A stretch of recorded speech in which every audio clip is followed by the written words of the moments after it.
Can you prove that the loud noise at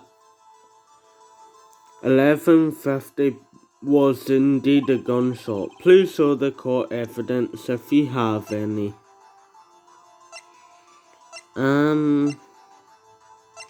Can't be that. 3 times. This is my evidence. The murder weapon? Something about this pistol was bothering me, Your Honor.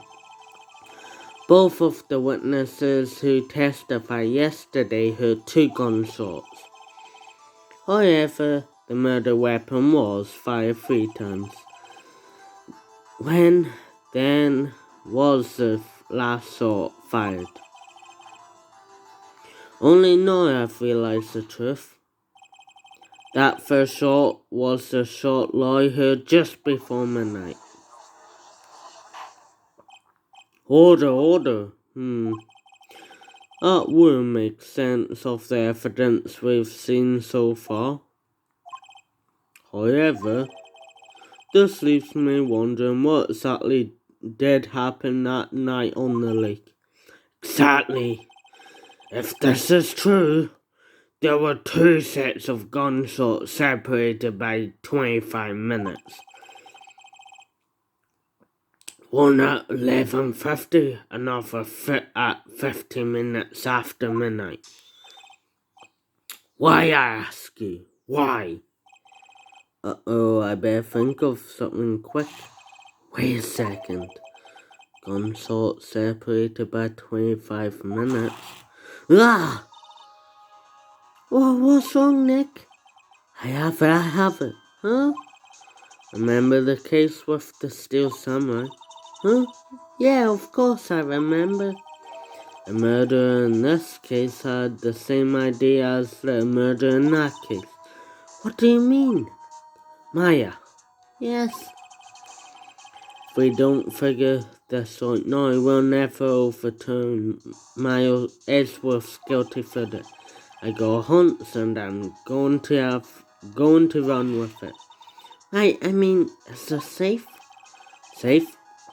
We've already gotten a guilty verdict. We have nothing to lose. You just watch and let me know if I say anything that sounds fishy, okay? Right, Nick? Your Honor? Yes, Mr. Wright. The testimony just now has cleared up this entire case. What do you mean, Mr. Wright? So you finally realize the truth? There can be no other murder here than Miles Edgeworth himself.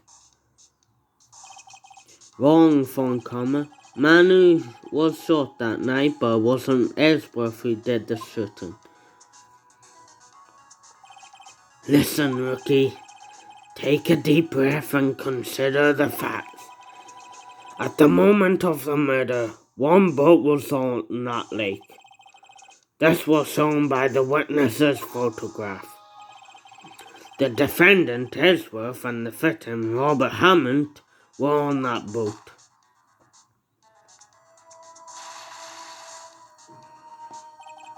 There was a gunshot fired on that boat, and Robert Hammond fell into the lake. The distance of the shooting was 1 meter. Couldn't have been suicide. Well, the guilty party has to be the other man on that boat. I admit, it is hard to imagine any other possibility. Yes, but this assumes that the victim was shot at 15 minutes after midnight. What do you mean by that, Mr. Wright? We have photographic evidence of the time of the shooting. The timestamp on the photo says 15 after midnight. But I heard a gunshot 25 minutes before that. Robert Hammond was killed then, 25 minutes before the shot on the lake. That's the only way that Edgeworth could be innocent. Mr. Wright, are you quite mad? Explain who the two men on the boat are. Of course, it was Ellsworth and the murderer. After the murderer killed Robert Hammond at 11:50, he assumed the geese of Mr. Hammond and met Ellsworth. What? Are you serious? Yes, Ellsworth won't tell us why he went to the lake that night. However, I have a hunch. That night, Robert Hammond called Ellsworth to the lake.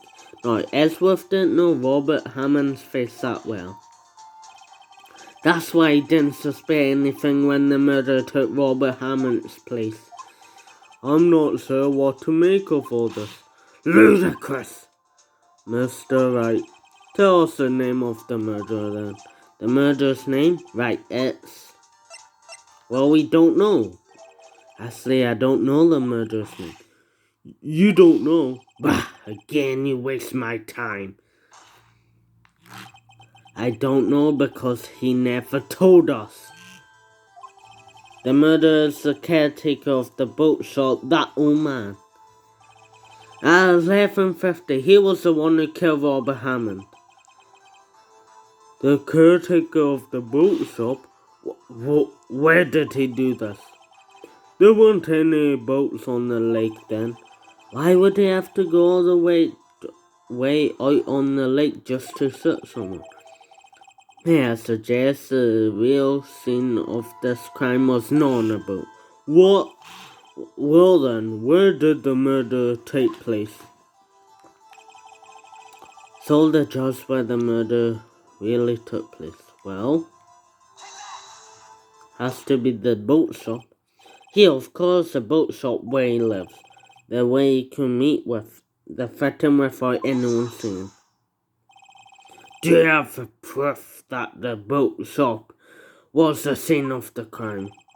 We call Lau's testimony, if you will. This is totally how Lau will move. That night he was out on the boat he was out on the lake in a boat, searching for something. He finds them and returns the boat. Then, just as he's starting to head for home, he hears a gunshot. He heard a gunshot, Your Honor. Even though he was wearing headphones at the time, in other words, the gunshot was very, very close by.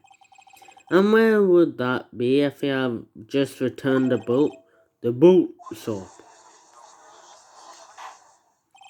Mr. Wright, what happened that night on Gold Lake?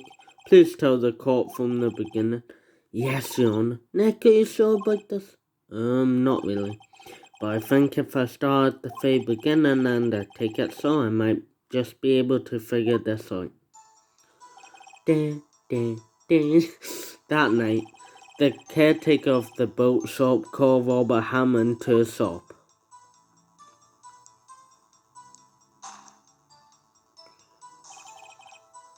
This was around 11:50. That was when the gunshot that Laurie heard was fired. After that, the caretaker put on Robert Hammond's coat. He became Robert Hammond. Then he got on the boat with Ellsworth and went out into the middle of the lake. Then, who fired the pistol on the boat, Mr. Wright? Of course, it was the murderer who shot the pistol. He shot twice. Both missed Ellsworth on purpose. Wait a minute. Yes? Why would he shoot twice if he didn't mean to hit anyone? Details. Know this, Mr. Wright. The moment you run out of explanations is the moment you lose. Tell us why the murderer had to fire twice. Well, to create a witness. I believe he shot twice to create a witness, Your Honor. Create a witness? You dumb. The murderer lifts his pistol and fires one shot. That assures anyone who heard the shot will look at the lake. Indeed, did exactly that after hearing the first gunshot. Next, the murderer waits a bit, then he fires again. Then, jumps into the lake. The murderer jumps from the boat himself, leaving the pistol in the boat behind him. I see. To someone looking from the edge of the lake, it appeared that one of the men on the boat had shot the other. The murderer didn't know about the automatic camera, of course. That's why he thought twice to draw attention to the boat. Once you realize that, everything else falls into place. The bookshop caretaker swam back to his shop. Then he put Mr. Hammond's wet coat back on the body and threw the body into the lake. This is what happened, Jonah. These are the events that transpired that night on Gull Lake.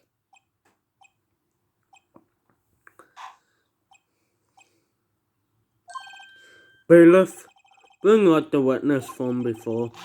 The bookshop caretaker, quickly. Do you really think it's going to be that easy? Yeah, you tell him, Nick. Very well, while we're waiting for the caretaker, I'd like to ask the defendant, Mr. Edgeworth, a few questions. Mr. Edgeworth, please take the stand. Mr. Edgeworth, you hear what the defense has said? Yes. Well, why did you go to the lake that night? What Wright has said was mostly correct. Astonishingly so, actually. Yes. Several days ago I received a letter. The letter was signed Robert Hammond. He asked me to come to the boat shop by the lake at midnight on Christmas Eve. He said he has something very important to discuss with me. Something important? I'm sorry, I can't say what it was. Your Honor, sir. Bailiff, we're conducting a trial here. I ask that you remain quiet. The witness has disappeared. He isn't at the boat shop either. What? What should I do? Find him quickly. We cannot allow him to get away. Right, why does everything have to happen when you're on trial? I don't know. Mr. Von Kammer, your witness has disappeared. A search warrant has already been issued. It goes without saying that I cannot declare further under these circumstances. I will extend the trial until tomorrow, the final day allowed.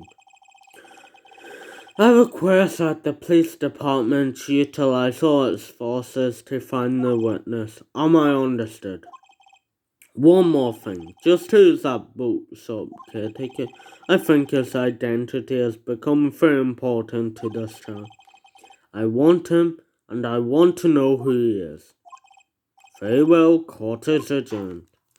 Finally, gosh, damn the stakes. Oh my gosh.